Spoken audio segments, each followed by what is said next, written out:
Épisode 30 de la France, ce pays laxiste. Et aujourd'hui, on va parler d'une des affaires de laxisme les plus violentes et indignes dont on ait jamais parlé.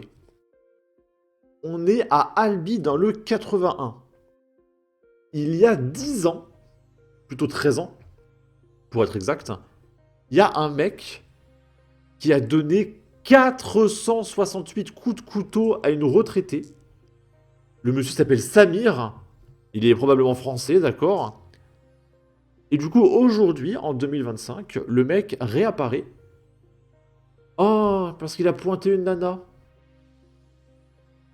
Ça veut dire qu'il y a un mec, il a vu le profil de l'individu, 468 coups de couteau sur une nana, il s'est dit, oh, c'est bon.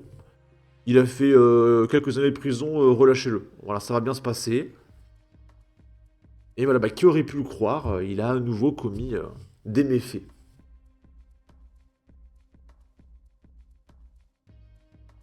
Là, on a F de Souche qui nous partage. En 2012, deux collèges d'experts psychiatres avaient estimé que Samir était irresponsable de ses actes. C'était pas sa faute.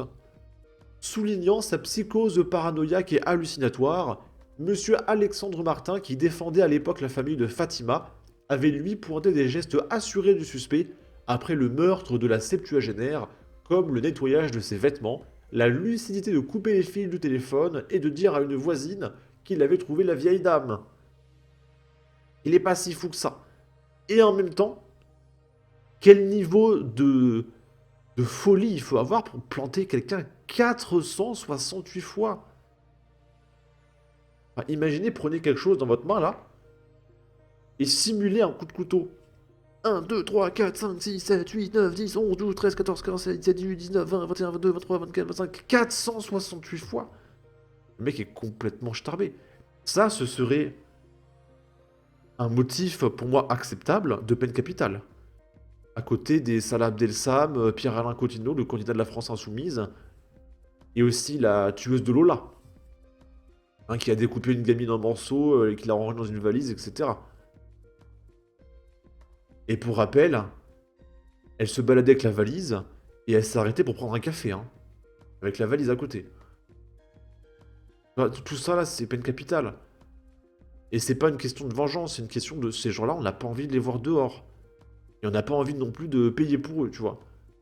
À la rigueur, un trafiquant, tu sais, peine de prison, tu retiens la leçon et tout. Est-ce que tu as envie que Samir, il retienne la leçon? Est-ce que tu as envie que Pierre-Alain Coutinho, il retienne la leçon? Non. Trop dangereux. Peine capitale, on n'en parle plus. Et ça fait des économies.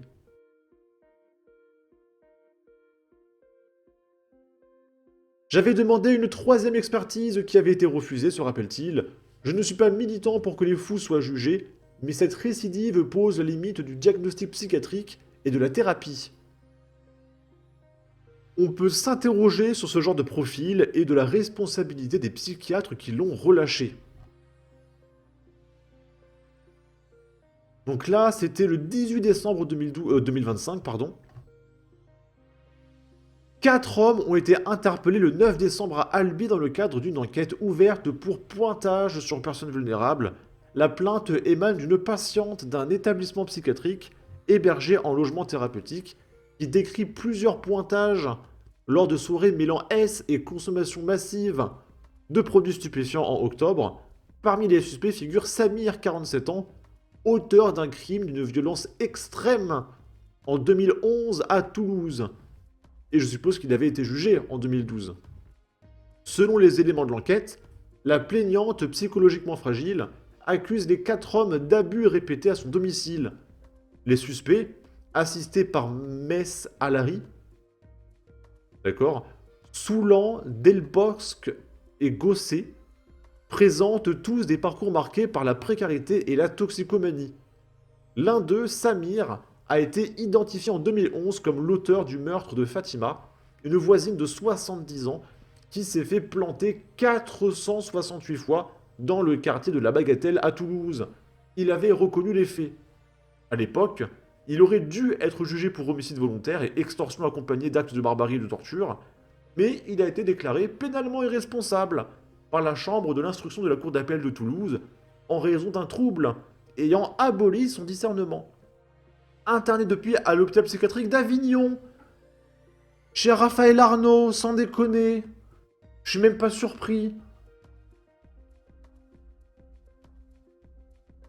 Il n'avait plus refait surface jusqu'à cette mise en examen. Le juge des libertés et de la détention d'Albi a ordonné son placement en détention provisoire. Les 3 autres suspects ont été remis en liberté sous contrôle judiciaire. Tous demeurent présumés innocents des faits reprochés pour le moment. Hein, parce qu'après ils vont être jugés, etc. Ok. J'ai envie de voir quand même les réactions là. 468 coups de couteau. Ça sent le stage de citoyenneté pour Samir. Dans quel autre monde que la France, un gibier de potence qui a mis 468 coups de couteau à une dame peut revoir la lumière du jour? 468! Il s'est acharné pendant combien de temps sur cette pauvre dame? Quel est l'intérêt de garder des monstres pareils en vie? Une justice, je peux pas le dire sur YouTube, que celui qui n'a jamais infligé 468 coups de couteau me jette la première pierre.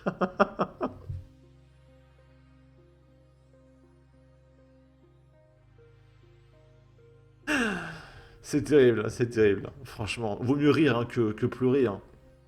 Bon. Là, c'est un drame récent. On est en Espagne.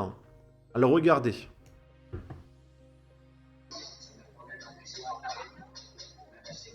On a des gens, là, qui discutent. Eux, ils sont sur leur téléphone. Voilà, il n'y a rien.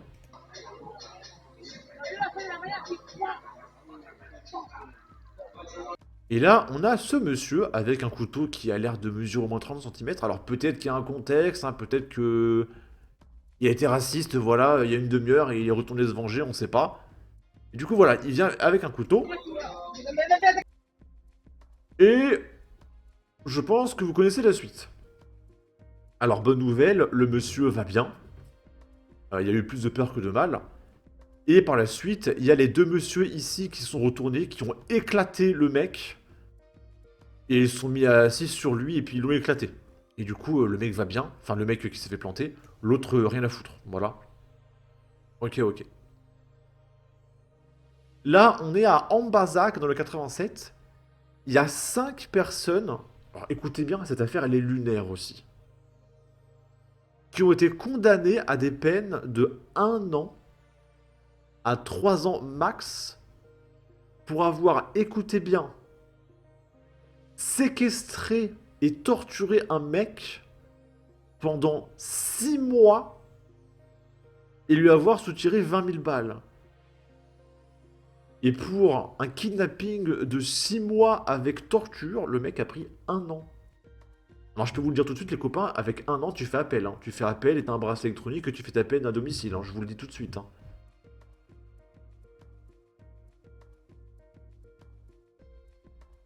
Quatre hommes et une dame ont été condamnés à des peines allant de 1 an à 3 ans de prison ferme pour avoir séquestré et extorqué de l'argent à un homme à Ambazac, en Haute-Vienne, une commune de 5600 habitants.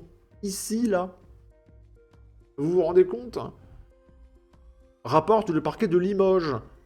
L'alerte est venue de l'agence bancaire de la victime qui avait détecté plusieurs retraits d'espèces suspects sur son compte. Face aux gendarmes, le client a confié avoir été séquestré et avoir subi des violences et des humiliations.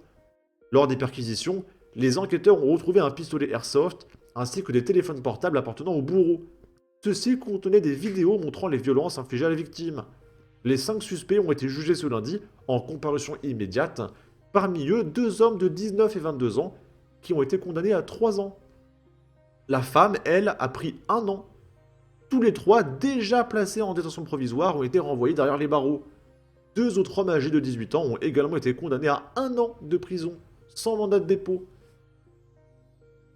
Il faut le faire exprès pour prendre genre 50 taux là en France. Hein.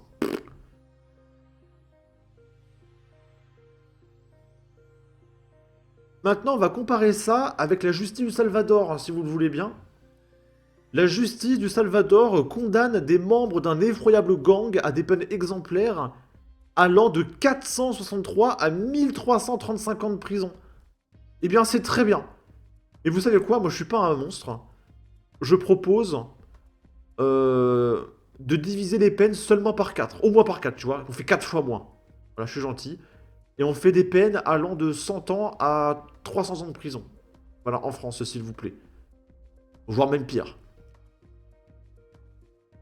La justice du Salvador, où le président Nayib Bukele a déclaré la guerre aux gangs, a condamné des dizaines de membres de la Mara Salvatrucha à plusieurs siècles de prison. T'imagines les mecs au tribunal, monsieur, vous prenez 1300 ans de prison. Ah, ça va être compliqué. Dont un a plus de 1000 ans d'emprisonnement, a annoncé dimanche le parquet. Ah putain, Bukele, viens en France s'il te plaît. Plus de 90 000 personnes ont été arrêtées et environ 8 000 ont ensuite été libérées après avoir été déclarées innocentes selon des sources officielles. Parce qu'en fait, au Salvador, au cas où, tu vois, en France, d'abord t'es présumé innocent, hein, tu peux découper des gens en morceaux et tout, on te relâche. On te dit, ok, t'es présumé innocent, on se revoit au tribunal dans 4 ans. Au Salvador, c'est non. D'abord, tu vas en tôle, on te fout à poil et tu vas dans un 3 mètres carrés pendant 6 mois. Et après, on vérifie si t'es innocent. Voilà, ça c'est le Salvador. Le parquet salvadorien a indiqué sur Twitter que 248 membres du gang MS-13 ont reçu des peines exemplaires pour 43 homicides et 42 disparitions de personnes, entre autres crimes, sans préciser la date du jugement, ni s'il s'agissait de procès collectifs.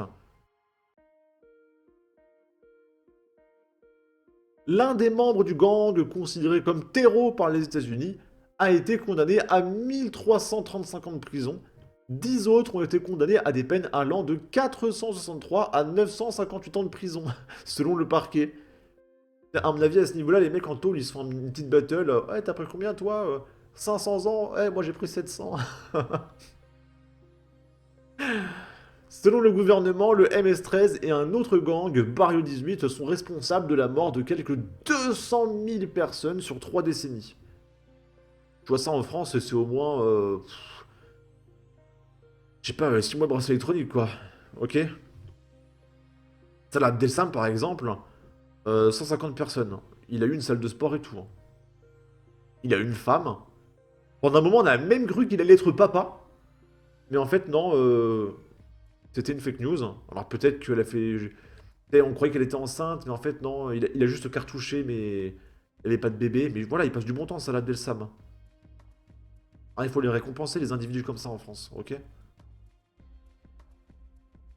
Bon, sur ce, n'hésitez pas à donner votre avis, votre opinion, à partager, liker, commenter, ça aidera au référencement de la vidéo sur YouTube. Abonnez-vous, suivez-moi sur Twitter, prenez soin de vous, salut!